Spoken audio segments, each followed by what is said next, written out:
Hello friends, आज हम देखेंगे बिहार बोर्ड SCERT कक्षा 6 हमारी दुनिया भाग 1 का अध्याय 6 जो है पृथ्वी और ग्लोब। इस अध्याय में हम देखेंगे किसी भी स्थान पर खड़े होकर अगर दूर तक निगाह डाली जाए तो ऐसा लगेगा कि कुछ दूरी पर ज़मीन और आसमान आपस में मिल रहे हैं। इसे क्षितिज कहते हैं। ऐसा इसलिए नज़र आता है क्योंकि हमारी पृथ्वी गोल है। हमें आसपास देखने पर पृथ्वी गोल नज़र न आकर चपटी दिखती है। इसका कारण यह है कि हम एक जगह खड़े होकर पूरी पृथ्वी को एक साथ नहीं देख सकते हैं। अगर हम चांद या उपग्रह पर जाकर पृथ्वी को देखें तो पृथ्वी भी चांद जैसी दिखाई देती है, क्योंकि चंद्रमा भी पृथ्वी की तरह गोल है परंतु आकार में चंद्रमा से बड़ी है। चांद पर पहुंचने वाले पहले व्यक्ति अमेरिका के नील आर्मस्ट्रॉन्ग थे। उन्हें चांद से पृथ्वी ठीक वैसे ही दिखाई दे रही थी जैसे पृथ्वी से चांद। पृथ्वी वहाँ से चांद की तरह ही आकाश में टंगी गोल गेंद की तरह दिखाई देती है। फ़र्क सिर्फ इतना है कि पृथ्वी वहाँ से नीली दिखाई देती है। आगे का पॉइंट है पृथ्वी का मॉडल ग्लोब। इसमें दिया है पृथ्वी गोल है। इसके गोलाकार होने के कारण हम इसके छोटे से पृष्ठ को एक ही बार में देख सकते हैं, यानी छोटे से पृष्ठ को ही एक बार में देख सकते हैं। यह हमारा ग्लोब है जो पृथ्वी का लघु रूप है। अब इसमें दिया है जहाँ नीला रंग दिखाई पड़ रहा है वह सागर और महासागर, यानी जितने भी ये नीले दिखाई दे रहे हैं ये सभी सागर या महासागर है। आगे हम देखेंगे मानचित्र एवं ग्लोब। ग्लोब गोल है जो मानव द्वारा बनाया गया पृथ्वी का छोटा मॉडल है, जबकि मानचित्र चौरस चपटे सतह पर बना होता है, परंतु दोनों में जल एवं थल भाग के हिस्से को विशेष रंगों से दिखाया जाता है। जमीन के बड़े बड़े हिस्से जो महासागरों से घिरे हुए हैं वे महादेश हैं। इन्हें स्थल भाग कहा जाता है। स्थल पर ही लोग रहते हैं। इसी पर गांव, शहर, नदी, नाले इत्यादि हैं। महादेशों की कुल संख्या 7 है, जो हैं 7 महाद्वीप हैं: एशिया, यूरोप, ऑस्ट्रेलिया, अफ्रीका, उत्तरी अमेरिका, दक्षिणी अमेरिका और अंटार्कटिका। यहाँ पे देख सकते हैं आप, ये हमारा है एशिया महाद्वीप, ये है यूरोप, ये है उत्तरी अमेरिका, ये है दक्षिणी अमेरिका और इसमें यह है आपके अंटार्कटिका। ये महासागर हैं। यहाँ दिया गया है महासागरों की कुल संख्या 4 है। ये बहुत गहरे होते हैं। इनकी औसत गहराई लगभग 4 किलोमीटर तक होती है। देख लेंगे हिंद महासागर, प्रशांत महासागर, अटलांटिक महासागर और आर्कटिक महासागर। इतना ही डाटा हमारे SCERT बिहार बोर्ड में दिया गया है।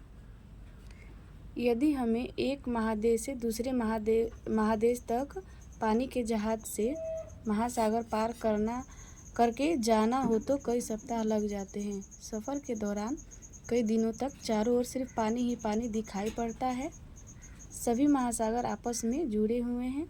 आर्कटिक महासागर को उत्तरी एवं दक्षिणी हिम महासागर भी कहते हैं, क्योंकि अत्यधिक ठंड के कारण यहाँ बर्फ जमी रहती है। अगले पेज पे देखेंगे, लगभग 700-800 वर्ष पहले समुद्री यात्राओं के दौरान लोग भटक जाते थे और किसी स्थान को खोजने में बहुत परेशानी होती थी। आसमान में सूरज की स्थिति या रात में ध्रुव तारे को देखकर किसी स्थान की स्थिति का अनुमान लगाया जाता था। इसमें बहुत परेशानी होती थी। बाद में कंपास यानी दिक्सूचक और नक्शे से ठिकाना खोजना आसान तो हो गया, लेकिन समय का अंतर पता करना अभी भी मुश्किल था। आगे दिया है अक्षांश रेखाएं। किसी भी गोले को यदि 2 बराबर भागों में बांटा जाए तो गोले का आधा भाग गोलार्ध कहलाता है। पृथ्वी को भी उत्तरी एवं दक्षिणी दो बराबर भागों में बांटने वाली रेखा या वृत्त भूमध्य रेखीय वृत्त होती है। भूमध्य रेखीय वृत्त को ही भूमध्य रेखा या विषुवत रेखा भी कहा जाता है। यह सबसे बड़ा वृत्त होता है। इस रेखा से उत्तर का भाग उत्तरी गोलार्ध एवं दक्षिणी भाग दक्षिणी गोलार्ध कहलाता है। भूमध्य रेखीय वृत्त एवं किसी स्थान के बीच जो कोण बनता है उसे उस स्थान का अक्षांश कहा जाता है तथा वहाँ से पूर्व से पश्चिम की ओर खींची गई रेखाएं अक्षांश रेखाएं कहलाती हैं। आगे दिया है भूमध्य रेखीय वृत्त या भूमध्य रेखा पृथ्वी का 0 डिग्री अक्षांश है, क्योंकि यह पृथ्वी के मध्य में है और इसी 0 डिग्री अक्षांश से ही अन्य अक्षांशों की गणना की जाती है। विषुवत रेखा से उत्तर 90 डिग्री एवं दक्षिण के 90 डिग्री अक्षांश होते हैं। 23.5 डिग्री उत्तरी अक्षांश को कर्क रेखा एवं 23.5 डिग्री दक्षिणी अक्षांश को मकर रेखा कहा जाता है।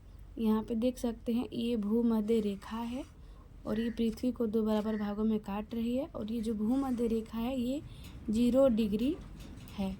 इसे इक्वेटर या विषुवत रेखा या विषुवत वृत्त भी कहते हैं। अब यहाँ ये है 23.5 डिग्री उत्तर, इसको कर्क रेखा बोलते हैं और ये है 23.5 डिग्री दक्षिण, जिसे मकर रेखा कहते हैं। आगे देखेंगे भूमध्य रेखीय वृत्त के उत्तर की ओर तथा दक्षिण की ओर जाने पर यह वृत्त क्रमशः छोटा होता जाता है। यहाँ हम देखेंगे कि ये भूमध्य रेखा की जो ये लंबाई है सबसे ज़्यादा है, फिर ये कर्क रेखा थोड़ा उससे छोटी है, फिर जैसे जैसे हम ध्रुवों की ओर बढ़ रहे हैं ये क्या होता है अक्षांश रेखाओं का आकार छोटा होता जाता है। अब देखिए 90 डिग्री उत्तरी अक्षांश तथा 90 डिग्री दक्षिणी अक्षांश को क्रमशः उत्तरी और दक्षिणी ध्रुव भी कहते हैं। ये जो है ये 90 डिग्री उत्तरी अक्षांश है और ये 90 डिग्री दक्षिणी अक्षांश है। इसको उत्तरी ध्रुव बोलते हैं और इसको दक्षिणी ध्रुव बोलते हैं। यह अक्षांश वृत्त न होकर मात्र एक बिंदु होता है। ये रेखाएं पूर्व से पश्चिम दिशा में विषुवत रेखा के समानांतर खींची जाती हैं। दो अक्षांशों के बीच की दूरी समान होती है। विषुवत वृत्त से ध्रुवों की ओर जाने पर वृत्त छोटे होते जाते हैं तथा ध्रुव एक बिंदु के रूप में रह जाता है। सभी अक्षांश रेखाओं की लंबाई समान नहीं होती। ये हमारी 0 डिग्री भूमध्य रेखा और ये उत्तरी गोलार्ध की ओर है। ये देख रहे हैं कि ये जो अक्षांश रेखाएं हैं इनकी लंबाई जो है छोटी होती जा रही है। इस तरह दक्षिणी गोलार्ध में भी है। ये जो वृत्त है विषुवत वृत्त है, ये इसे ध्रुवों की ओर जाने पर वृत्त क्या है छोटे होते जा रहे हैं। सभी अक्षांश रेखाएं वृत्ताकार होती हैं। आगे दिया है देशांतर रेखाओं के बारे में। तो ग्लोब पर उत्तरी ध्रुव एवं दक्षिणी ध्रुव को जोड़ती हुई रेखाएं खींच, ये देख सकते हैं ये है उत्तरी ध्रुव और ये दक्षिणी ध्रुव। उत्तरी ध्रुव से दक्षिणी ध्रुव को मिलाने वाली ये जितनी भी रेखाएं खींची गई हैं ये सभी देशांतर रेखाएं हैं। ये सभी लंबवत रेखाएं देशांतर रेखाएं हैं। किसी भी स्थान की सही स्थिति और समय का पता लगाने के लिए इन सहारा, यानी किसी जगह का अगर लोकेशन और टाइम जानना हो तो हम देशांतर रेखाओं का सहारा लेंगे। पृथ्वी का आकार गोल है जो एक वृत्त के समान है। एक वृत्त में 360 डिग्री होते हैं। इसी आधार पर पृथ्वी पर 360 देशांतर रेखाएं खींची जा सकती हैं। इनमें 2 देशांतर रेखाएं महत्वपूर्ण मानी गई हैं। ये है 0 डिग्री तथा 180 डिग्री देशांतर रेखाएं। 0 डिग्री देशांतर को प्रधान देशांतर रेखा या प्रधान मध्याह्न रेखा तथा 180 डिग्री देशांतर रेखा को अंतर्राष्ट्रीय तिथि रेखा कहते हैं। अब देखेंगे ये रेखाएं अर्धवृत्ताकार होती हैं। विपरीत भाग के अर्धवृत्त मिलकर पूर्ण वृत्त बनती हैं। जैसे 0 डिग्री और 180 डिग्री मिलकर एक पूर्ण वृत्त बनाते हैं। इनकी लंबाई समान होती है। इनकी संख्या 360 होती है। विषुवत वृत्त पर इनके बीच की दूरी सबसे